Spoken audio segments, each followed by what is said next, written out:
কালভৈরবের গুহায় রাখা জাদুর আয়নায় পুরো দৃশ্যটি দেখতে পায় কালভৈরব। অরুণের বদলে ভ্যাবলার ফাঁদে পড়ায় এবং যোগুবাবুর বুদ্ধিতে মায়াজাল পড়ে ছাই হয়, সে রাগে অগ্নিশর্মা হয়ে ওঠে। অপদার্থ বিকল, তোর এত বড় মায়াজাল যোগুবাবুর একটা মশালের আগুনের কাছে পুরো ছাই হয়ে গেল। তোকে আমি সামান্য একটা কাজ ও ঠিকঠাক মতো করতে দেখতে পেলাম না। প্রভু কালভৈরব, আমাকে ক্ষমা করুন। চারুলতার পূজিত ওই ফুল। হেমরাজের রাজপ্রাসাদের টানা বারান্দা। সাধারণ প্রহরীর ছদ্মবেশে বিকল খুব সাবধানে ভ্যাবলা আর মীরার কক্ষের জানালার দিকে এগিয়ে যাচ্ছে। তার চারপাশে তুই আমাদের পথ ছেড়ে দে রে, আমরা আমাদের গ্রামে সুরে সুরে ফিরে যাচ্ছি। আমরা এই প্রাসাদের যোগ্য নই রে, তাই আমাদের আর আটকে রাখার চেষ্টা করিস না। ভালো চান? তোমরা এখনো আসল কথাই জানোনি গো। রাজা অরুণ মধুপুর রাজপ্রাসাদ। জেসমিন এবং সেনাপতি রাজেশ গুপ্তচরদের পাঠানো বার্তার দিকে তাকিয়ে গভীর আলোচনা করছে। রাজেশ বাবু, হিমরাজের বনের রাস্তার খবর তো শুনলাম। কালভৈরব চারুদিদি আর অরুণ দাদার পিছু কিছুতেই ছাড়ছে না। আমাদের অদিতি মায়ের সুরক্ষার পাশাপাশি হিমরাজের দিকেও তো নজর দিতে হবে। জেসমিন, আমি গুপ্তচরের মাধ্যমে খবর পেয়েছি, কালভৈরব যেহেতু প্রাসাদে সরাসরি ঢুকতে পারছে না, সে হয়তো এখন রাজনৈতিক বা সামাজিক অস্থিরতা তৈরি করবার চেষ্টা করবে। একজন রাজার সবচেয়ে বড় শক্তি হলো তার প্রজারা। কালভৈরব নিশ্চয়ই প্রজাদের ভুল বোঝানোর চেষ্টা করবে। তাহলে আমাদের এখন কি করা উচিত রাজেশ বাবু? আমরা কি হেমরাজের দিকে কোনো সাহায্য পাঠাবো? আমি সিদ্ধান্ত নিয়েছি জেসমিন, মধুপুর থেকে অতিরিক্ত পাহারাদার এবং দক্ষ খবর সংগ্রহকারী গুপ্তচর আজই আমি ছদ্মবেশে হেমরাজ্যে পাঠাবো। তারা সাধারণ প্রজাদের সাথে মিশে থাকবে, আর কালভৈরবের কোনো অনুচর গুজব ছড়াতে এলেই আমাদের খবর দেবে। হেমরাজের রাজপ্রাসাদ। ক্যাবলার সাথে মীরা রাজপ্রাসাদে এসে পৌঁছে গিয়েছে। ভ্যাবলাকে বিছানায় থাকতে দেখে মীরার চোখের জল যেন বাদ মানে না। ভ্যাবলা, তুমি ঠিক আছো তো? তোমার এই আঘাতগুলো দেখে আমার মুখখানা ফেটে যাচ্ছে। তুমি যে কেন একা একা বনের রাস্তায় আসতে গেলে? মীরা, তুমি এত চিন্তা কেন করো? দেখো বিরাতার দয় আমি একদম সুস্থ আছি। সারু দিদি আর জয়া কাকিমা আর ময়না আমাকে কত যত্ন করে, তো তুমি একদম কেঁদো না। আমি তো এখানেই আছি গো। মীরা, তুই ভ্যাবলার জন্য একদম ভাবিস না। ও এখন আগের চেয়ে অনেক ভালো আছে। আমি তো চাই তোরা দুজনে কিছুদিন আমাদের সাথেই প্রাসাদে থেকে যা। তাতে ভ্যাবলাও পুরোপুরি সুস্থ হয়ে উঠবে, আর তোর মনেও আর কোনো ভয় থাকবে না। চারুমা একদম ঠিক বলেছে রে মীরা, তুই চারু মায়ের কাছে কিছুদিন থেকে যা। এই প্রাসাদে তোরা থাকলে আমাদেরও খুব ভালো লাগবে। আমি এখন গিয়ে তোদের দুজনের জন্য গরম গরম খাবার নিয়ে আসছি। হেমরাজের প্রজা এলাকা। বাজারের মোড়ে সাধারণ কৃষকের ছদ্মবেশে বিকল এসে দাঁড়িয়েছে। সে কয়েক গ্রামের নিরীহ প্রজাদের সাথে খুব মিষ্টি কথায় মিশে যাওয়ার চেষ্টা করছে। ও ভাই সব, তোমরা কি হেমরাজের নতুন খবর শুনেছো? আমাদের রাজা অরুণ নাকি নিজের প্রাসাদের নিরাপত্তা বাড়ানোর জন্য নতুন এক নিয়ম চালু করতে যাচ্ছেন গো। কি নতুন নিয়ম গো ভাই? রাজা অরুণ তো সবসময় আমাদের ভালোই চান গো। নতুন করে আবার কি হলো কি? ভালো চান? তোমরা এখনো আসল কথাই জানোনি গো। রাজা অরুণ কালভৈরবের ভয়ে নিজের প্রাসাদে এত সৈন্য বাড়িয়েছেন যে তাদের খরচ জোগাতে রাজকোষ খালি হয়ে যাচ্ছে। তাই রাজা সিদ্ধান্ত নিয়েছেন যে আগামী মাস থেকে আমাদের সব প্রজাদের ফসলের খাজনা দ্বিগুণ করে দেবেন গো। কি বলছো কি ভাই? দ্বিগুণ খাজনা? আমাদের তো এমনিতে সংসার চলে না, তারপর যদি খাজনা দ্বিগুণ করে দেয় তবে আমরা খাবো কি? রাজা অরুণকে আমাদের কথা একবারও ভাবলেন নে। এ তো ঘোর অন্যায় গো। বাজারের এক পাশ দিয়ে প্রাসাদের প্রয়োজনীয় জিনিসপত্র কিনতে এসেছিল ক্যাবলা। সে দূরে দাঁড়িয়ে প্রজাদের মধ্যে এই গুঞ্জন এবং ছদ্মবেশী বিকলের মিথ্যে কথাগুলো শুনে ফেলে। এই লোকটাকে হেমরাজে তো কখনো খাজনা বাড়ানোর কোনো খবর হয়নি, অরুণ দাদা তো উল্টে গত বছর বন্যায় প্রজাদের খাজনা মওকুফ করে দিয়েছেন। এই অজানা লোকটা নিশ্চয় সাধারণ কোনো প্রজা নয়, এ নিশ্চয় কালভৈরবের পাঠানো কোনো গুপ্তচর। ক্যাবলা বুঝতে পারে যে পরিস্থিতি বিগড়ে যাওয়ার আগেই রাজা অরুণকে খবর দেওয়া প্রয়োজন। সে হাতের থলেটা দ্রুত গুটিয়ে প্রাসাদের দিকে ছুট লাগায়। রাজপ্রাসাদের দরবার কক্ষ। ক্যাবলা হাঁপাতে হাঁপাতে ছুটে এসে রাজা অরুণ এবং যোগুবাবুর সামনে দাঁড়ায়। সেখানে চারুলতাও উপস্থিত ছিল। অরুণ দাদা, যোগু কাকা, সর্বনাশ হয়ে গেছে। বাজারের মোড়ে এক অচেনা লোক ছদ্মবেশে প্রজাদের মধ্যে ভয়ঙ্কর মিথ্যা কথা বলছে। শান্ত হও ক্যাবলা, কিসের মিথ্যা কথা বলছে? কে রটাচ্ছে? দাদা, লোকটা সবাইকে বলছে আপনি নাকি নিজের সুরক্ষার জন্য সৈন্য বাড়িয়েছেন, আর সেই খরচ তুলতে প্রজাদের উপর দ্বিগুণ খাজনা চাপিয়ে দেবেন। এ কথা শুনে নিরীহ প্রজারা ভীষণ চিন্তায় পড়ে গেছে, ওদের মধ্যে অসন্তুষ্ট দেখা দিয়েছে। রাজপুত্র, এই তো দেখছি কালভৈরবের এক নতুন চাল। ও শক্তি দিয়ে না পেরে এবার কূটনীতির পথ ধরেছে। প্রজাদের ভুল বুঝিয়ে ও আমাদের রাজ্যকে ভেতর থেকে দুর্বল করে দিতে চাইছে। চারুলতা, কালভৈরব যদি ভাবে মিথ্যা রটি এসে আমাদের বিরুদ্ধে খেপিয়ে তুলবে, তবে সে চরম ভুল করছে। আমি কালভৈরবের এই চাল কিছুতেই সফল হতে দেব না।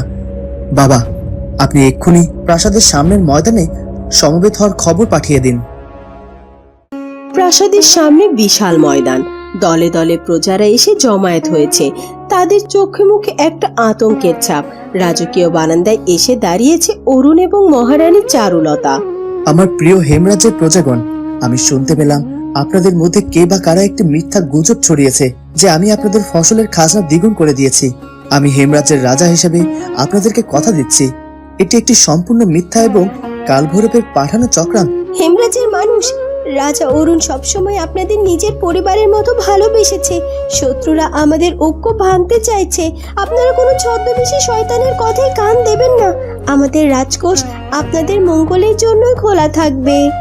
আমি আজ এই ঘোষণা করছি, দ্বিগুণ খাজনা তো দূরের কথা, কালভৈরবের এই দুর্যোগের সময় আপনাদের কষ্ট কমানোর জন্য এবছরের সমস্ত শস্যের খাজনা আমি সম্পূর্ণ মওকুফ করে দিলাম। আপনাদের কোনো খাজনা দিতে হবে না। প্রজারা আনন্দে উল্লাস করে ওঠে। বিধাতার কাছে প্রার্থনা করি রাজা অরুণ দীর্ঘজীবী হন, মহারানী চারুলতার জয় হোক, এই শয়তানের মুখে ছাই পড়ুক। দূর থেকে একটি গাছের আড়ালে দাঁড়িয়ে ছদ্মবেশী বিকল প্রজাদের এই উল্লাস দেখতে পায়। আমার এত সুন্দর চক্রান্তটা অরুণ এক কথায় ভণ্ডুল করে দিল। আমি ভেবেছিলাম প্রজারা বিদ্রোহ করবে, আর এখন দেখি প্রজারা অরুণের উপর আরো বেশি খুশি হয়ে গেল। কালভৈরব প্রভু ঠিকই বলেছেন, এই চারুলতা আর অরুণের বুদ্ধি সাধারণ মানুষের মতো নয়, কিন্তু আমিও অত সহজে হার মানবো না। খাজনা দিয়ে পার পেলি, এবার আমি তোদের রাজপ্রাসাদের ভেতরে এমন বিষাদ ছড়িয়ে দেব যে তোরা একে অপরের মুখও দেখা বন্ধ করে দিবি। হেমরাজ্যের রাজকীয় অতিথি কক্ষ। বিছানায় শুয়ে আছে ভ্যাবলা। সে এখন অনেকটাই সুস্থ। এমন সময় হাতে খাবারের থালা নিয়ে ঘরে প্রবেশ করে ময়না এবং ক্যাবলা। ভ্যাবলা দা, তুমি এখন কেমন বোধ করছো? আমি তোমার জন্য গরম গরম খাবার নিয়ে এসেছি। তুমি আর মীরাই কয়েকদিন অনেক কষ্ট করেছো, এবার ভালো করে খেয়ে নাও তো। ময়না, তুমি আর ক্যাবলা আমার জন্য যা করছো তা আমি কোনোদিনও বলতে পারবো না। তোমরা এত কষ্ট করে আমার দেখাশোনা করছে বলেই তো আমি এত তাড়াতাড়ি সুস্থ হয়ে উঠেছি গো। ভ্যাবলা, তুই এসব কি বলছিস? আমরা তো সবাই একই পরিবারের মতো। বিপদের দিনে আমরা একে অপরের পাশে দাঁড়াবো না তো কে দাঁড়াবে? মীরা, তুমিও সারা রাত জেগে ভ্যাবলার সেবা করেছো, এবার তুমিও একটু খাবার খেয়ে নাও। এমন সময় মহারানী চারুলতা সেখানে চলে আসে। সবার মুখে হাসি দেখে তার মনও ভরে ওঠে। বিধাতার অশেষ কৃপায় আজ আমাদের ভ্যাবলা সুস্থ হয়ে উঠেছে, আর তোমাদের সবাইকে একসাথে এইভাবে হাসি মুখে দেখতে পেয়ে আমার ভীষণ ভালো লাগছে। বিধাতা যেন আমাদের এই ভালোবাসা আর একতা সবসময় বজায় রাখে। কালভৈরবের অন্ধকার মায়াবী গুহা। কালভৈরবের হাতে একটি পুরনো দেখতে কাগজের টুকরো। সেটির দিকে তাকিয়ে সে বিকট অট্টহাসিতে ফেটে পড়েছে। সামনে মাথা নিচু করে দাঁড়িয়ে আছে বিকল।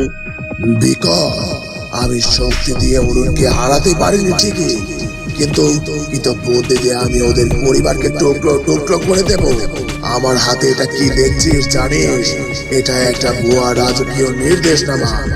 প্রভু কালভৈরব, এই নির্দেশনামা দিয়ে কি হবে? আমি নিজের জাদু বলে এই কাগজে রাজা অরুণের হাতের লেখা আর রাজকীয় সিলমোহর হুবহু নকল করেছি। এখানে লেখা আছে যে ভ্যাবলা, মীরা, যোগু বাবু এবং জয়া হেমরাজ্যের সুরক্ষার জন্য হুমকি স্বরূপ। তাই তাদের অবিলম্বে এই প্রাসাদ ছেড়ে চলে যেতে হবে। তুই শুধু সাবধানে এই কাগজটা ভ্যাবলার ঘরের জানলার কাছে পৌঁছে দিবি। আপনার বুদ্ধি সত্যি অতুলনীয় প্রভু। ভ্যাবলা যখন দেখবে স্বয়ং অরুণ তাকে তাড়িয়ে দিচ্ছে, তখন সে অভিমানে কাউকে কিছু না বলে প্রাসাদ ছেড়ে চলে যাবে। ওদের পরিবারে এই ভাঙন হবে আমাদের প্রথম জয়। মধুপুরের রাজপ্রাসাদ। সেনাপতি রাজেশ এবং জেসমিন প্রাসাদের অলিন্দে দাঁড়িয়ে কথা বলছে। রাজেশের হাতে একটি চিঠি।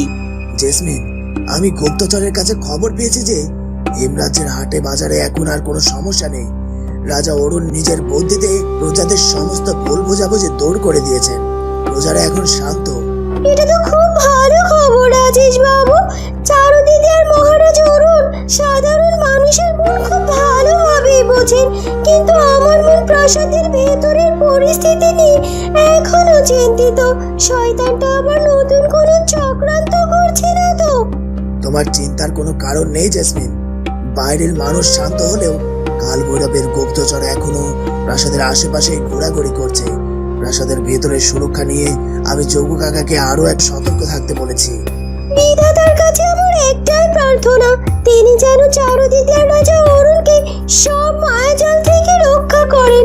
শত্রুরা যেন কোনোভাবে ওদের পরিবারের কোনো ক্ষতি করতে না পারে। হেমরাজের রাজপ্রাসাদের টানা বারান্দা। সাধারণ প্রহরীর ছদ্মবেশে বিকল খুব সাবধানে ভ্যাবলা আর মীরার কক্ষের জানালার দিকে এগিয়ে যাচ্ছে। তার চারপাশে কেউ নেই। কেউ টের পাবে না যে আমি এখানে এসে কাগজটা রেখে গেলাম। ভ্যাবলা আর মীরার ঘরের জানালাটা খোলা আছে, এটাই মোক্ষম সুযোগ। বিকল জানালার ভেতর দিয়ে ভ্যাবলার ঘরের মেঝেতে ছুঁড়ে ফেলে। তারপর সে মুখ লুকিয়ে দ্রুত সেখান থেকে সরে পড়ে। ভ্যাবলা এবং মীরার কক্ষ। সকালের বাতাস বেশি থাকায় মীরা জানালা বন্ধ করতে যায়। হঠাৎ তার চোখ পড়ে মেঝের উপর পড়ে থাকা একটা গোল করে মোড়ানো রাজকীয় কাগজের দিকে। আরে, এটা আবার কিসের কাগজ? এখানে তো রাজকীয় সিলমোহর দেয়া আছে। ভ্যাবলা, তুমি একবার দেখো তো, এই কাগজটা জানালা দিয়ে কে যেন ঘরের মধ্যে ফেলে দিয়ে গেল। ভ্যাবলা কাগজটা হাতে নিয়ে খুলে ফেলে। কাগজটা পড়তে পড়তে ভ্যাবলার চোখ দুটো বড় বড় হয়ে যায় আর তার মুখ অপমানের কষ্টে ফ্যাকাশে হয়ে যায়। মীরা, কি লেখা আছে এখানে? রাজা অরুণ নিজের হাতের নির্দেশনা জারি করেছে যে তুমি যোগ্য কাকা আর জয়া কাকিমা নাকি এই প্রাসাদের সুরক্ষার জন্য হুমকি স্বরূপ। তাই তাই আমাদের বিলম্বে এই প্রাসাদ ছেড়ে চলে যেতে বলা হয়েছে গো।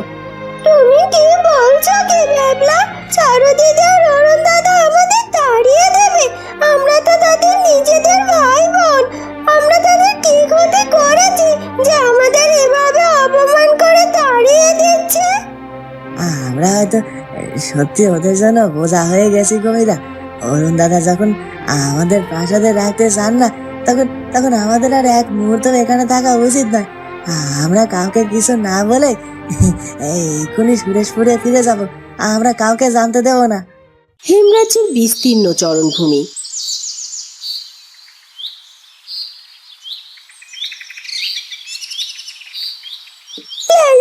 তুই কি দেখতে পাচ্ছিস? প্রাসাদের পেছনে দরজা দিয়ে একজন প্রহরী কেমন সন্দেহজনকভাবে মুখ লুকিয়ে বেরিয়ে যাচ্ছে। ওর হাঁটার ভঙ্গিটা একদম আমাদের সাধারণ প্রহরীর মতো নয় রে। সোনা পাখি, তোর তো চোখ খুব তীক্ষ্ণ। আমার তো মনে হচ্ছে ওই লোকটা কাল ভৈরবের কোনো গুপ্তচর ছিল। ও নিশ্চয় আবার ছদ্মবেশ ধরে প্রাসাদের ভেতরে কোনো শয়তানি করছে। আমারও মন তাই বলছে রে লালু। লোকটা তো দ্রুত প্রাসাদ ছেড়ে বনের দিকে চলে গেল, যে আমি উড়ে গিয়ে ধরার আগেই কোথায় যেন হাওয়া হয়ে গেল। ও প্রাসাদের ভেতরে কি করতে এলো সেটা আমাকে গিয়ে দেখতে হবে। প্রাসাদের মূল ফটক। ভ্যাবলা এবং মীরা নিজেদের সামান্য জিনিসপত্র নিয়ে প্রাসাদ ছেড়ে চলে যাচ্ছে। ঠিক তখনই ক্যাবলা ভান্ডার ঘর থেকে বের হয়ে তাদের দেখতে পায়। আরে ভ্যাবলা, মীরা, তোমরা এত সকালে নিজেদের জিনিসপত্র নিয়ে না জানিয়ে কোথায় যাচ্ছ? ভ্যাবলা, তুই তো এখন পুরোপুরি সুস্থ হসনি, এভাবে বাইরে যাওয়া তো তোর ঠিক হচ্ছে না। তুই আমাদের কাজ ছেড়ে দে রে, আমরা আমাদের গ্রামে সুরে সুরে ফিরে যাচ্ছি। আমরা এই প্রাসাদের যোগ্য নই রে, তাই আমাদের আর আটকে রাখার চেষ্টা করিস নে। তুই এসব কি বলছিস ভ্যাবলা? তোদের কি হয়েছে রে? মীরা, তুমি কাঁদছো কেন? কেউ কি কিছু তোমাদেরকে বলেছে? চারু দিদি আর অরুণ দাদা তো তোমাদের ভীষণ ভালোবাসে, তারা শুনলে তো খুব কষ্ট পাবে। ক্যাবলা ভাই, চারু দিদি আর অরুণ দাদা তো আমাদের তাড়িয়ে দিচ্ছে। এই দেখো রাজকীয় নির্দেশমালা, আমরা আর এক মুহূর্তে রাজপ্রাসাদে থেকে অপমানিত হতে চাই না। ক্যাবলা কাগজটা দেখে চমকে ওঠে এবং বুঝতে পারে এর পেছনে বড় কোনো রহস্য আছে। না ক্যাবলা, আমি তোদের এভাবে যেতে দেবো না। আমার মন বলছে এটা কোনো বড় চক্রান্ত। তোরা এক্ষুনি আমাদের সাথে অরুণ দাদার কাছে চলতো, তাদের সামনে দাঁড়িয়ে সব কথা ফয়সালা হবে। বন্ধুরা, কি হতে চলেছে এরপর সেটা জানবো আমরা চারুলতা গল্পের পরবর্তী পর্বে। আর আমাদের আজকের পর্বটি ভালো লাগলে অবশ্যই আমাদের চ্যানেলটিকে সাবস্ক্রাইব করে দিও। দেখা হবে নতুন পর্বে। ধন্যবাদ।